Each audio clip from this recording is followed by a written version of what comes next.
guys. Ang sakit guys. Pero salamat sa Diyos, nakakayanan ko rin.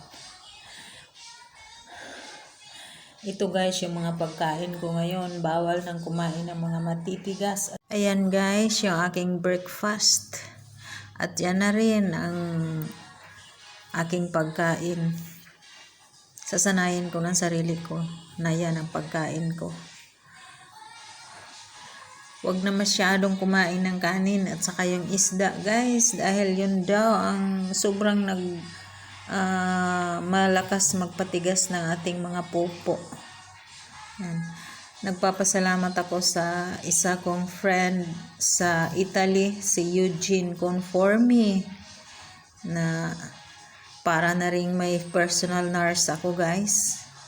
Ano yung mga gusto kong dapat at mga hindi dapat, lagi niyang chinachat sa akin. Si Eugene Conformi. Salamat sa Eugene, sis. Para bang na-free ako ng consultation lagi. Kasi pag magpunta ka ngayon sa doktor, pira agad. Pero si Eugene, nagtiyaga talaga siya mag-chat sa akin. Napaka-good Samaritan ng mga taong ganito. Yung hindi mo hinihingian ng tulong pero bigla na lang nag-chat-chat. Salamat sa inyo. Guys, wag kayong ang tips ko sa inyo ngayon, wag na kayong masyadong kumain ng kanin, lalo na doon sa mga mahihirapan magpopo, mag-CR guys. Kasi sabi niya, nurse kasi siya, naniniwala ako sa kanya na yung isda daw, pwede yung sabaw lang. Malakas daw yung nagpapatigas ng pupo natin. Ang maganda daw yung sabaw ng butong at itong mga fruits nga. Yan.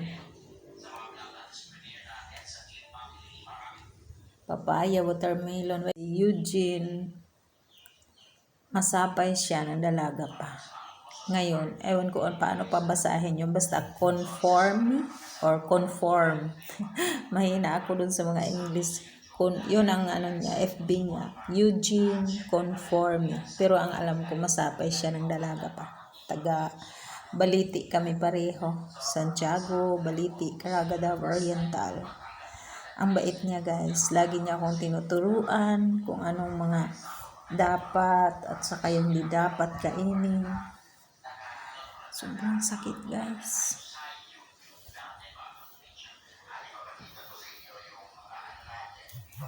Pero okay na kasi ngayon follow up check up ko.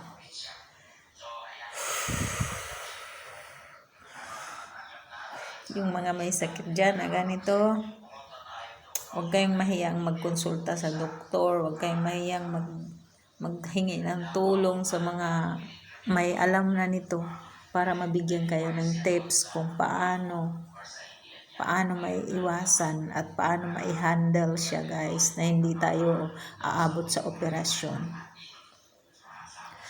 Ako guys, sobrang sakit pero okay na ngayon kasi hindi na siya dumudugo.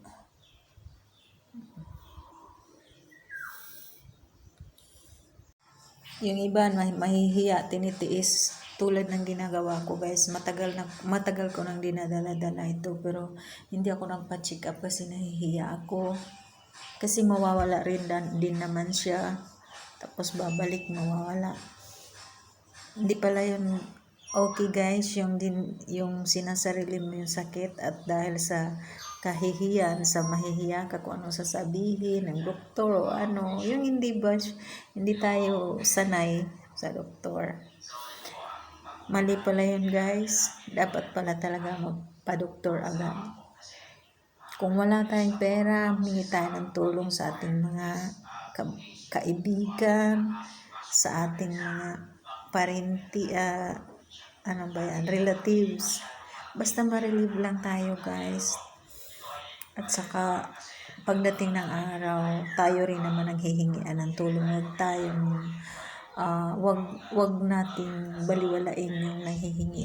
Kasi lalo pa yun sa mga time na nangangailangan ka, sila rin yung nahihingian mo ng tulong.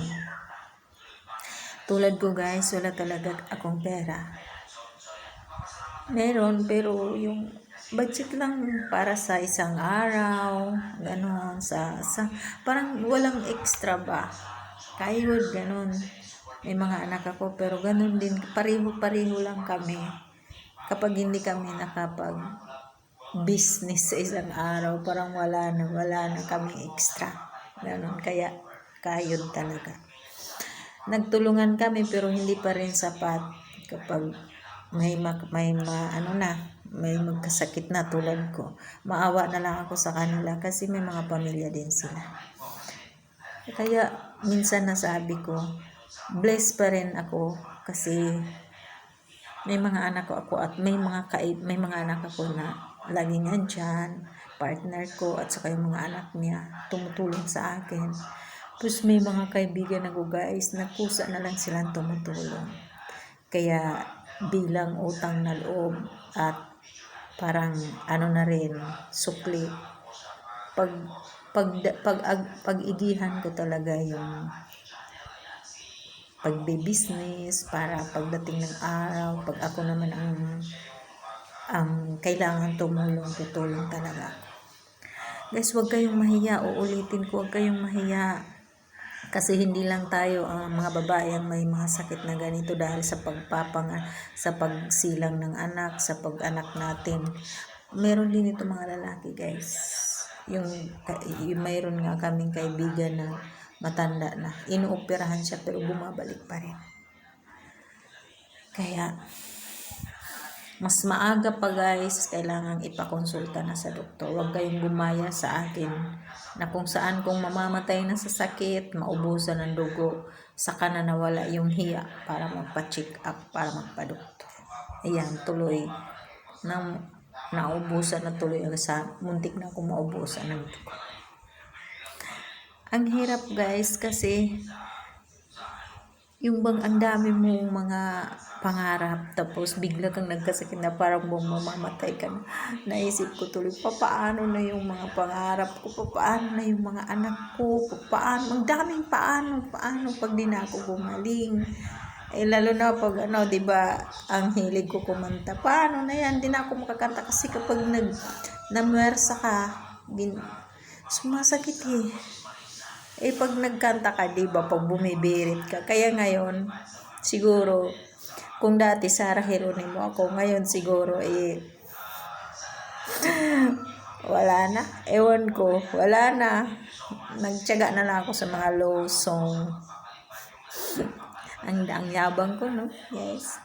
Pero nagpapasalamat pa rin ako sa Diyos dahil hindi talaga niya ako pinabayaan at saka malaking tulong din talaga pag lagi tayong nagpe-pray at lagi tayong nananampalataya sa Panginoon.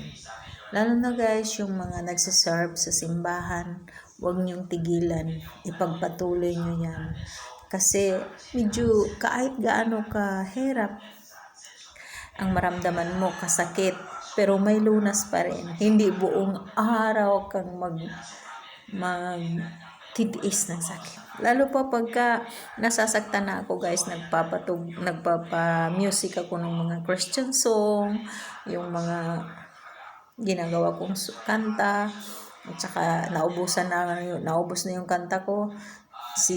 Yung mga Christian song naman ni Idol Ems Velarde, yun, parang nagpa-practice na rin ako ng mga chords pag nagkatingin ako sa kanya hanggat sa nawala na yung sakit. Kasi lagi yung sakit na nararamdaman ko, doon ko nanonood ako sa kamay niya na laging nag-ano ng guitar. Ayan, nalalaman ko na lang, wala na yung kirot sa puwet ko. Sobrang sakit guys, parang tinutusok-tusok ba? Ano ba yan? Dagom sa Bisaya. Ito guys, papaya. Ito daw ang the best na fruits para sa mga may hemorrhoid. Hemorrhoid ang tawag ng sakit ko guys. Hemorrhoid. Tapos mas malala na siya. Grade 4 na. Pero pinag-pray ko talaga na hindi ako abot sa operasyon dahil ewan ko. Basta. Ngayon mag-follow up check up ako. Baka mamaya sana sabihin ng doktor na okay na. Pero medyo okay na guys. Kasi makalabas na ako. Makatayo na. Yung mga sabi nila guys na ang dapat daw kainin ng mga may hemorrhoid kasi bawal kasi na umiri. Tsaka yun, kahit magaling ka na, pag tumigas yung popo mo, yung pagbawas, babalik siya. Kaya dapat ang makainin natin na fruits, papaya, watermelon. May watermelon ako dun sa ref. At saka guys, yung mga gulay, yung isda daw guys, malakas daw yan, nagpapatigas ng ating pagbabawas. Kaya ako ngayon pag kami ng isda, sabaw lang tapos yung kanin hindi ako masyado. Avocado daw din guys, yung bine-blend na avocado. Kaya iwasan na natin yung magbuhat ng ng mabigat. Pero guys, kapag talaga may edad na, medyo malapit na yung mga sakit-sakit. Noon kasi ako, baliwala lang sa akin pag sumasakit siya. Gagaling din naman. Akalain mo, nagbuntis ako 18. Ang panganay ko, start na siya, pero hindi pa siya dumudugo. Pag matake siya, magagaling pa din. Baliwala lang sa akin. Pero ngayon, hindi na kayang baliwalain guys. Kaya sana makatulong to sa inyo guys. Huwag kayong magbuhat ng mabigat.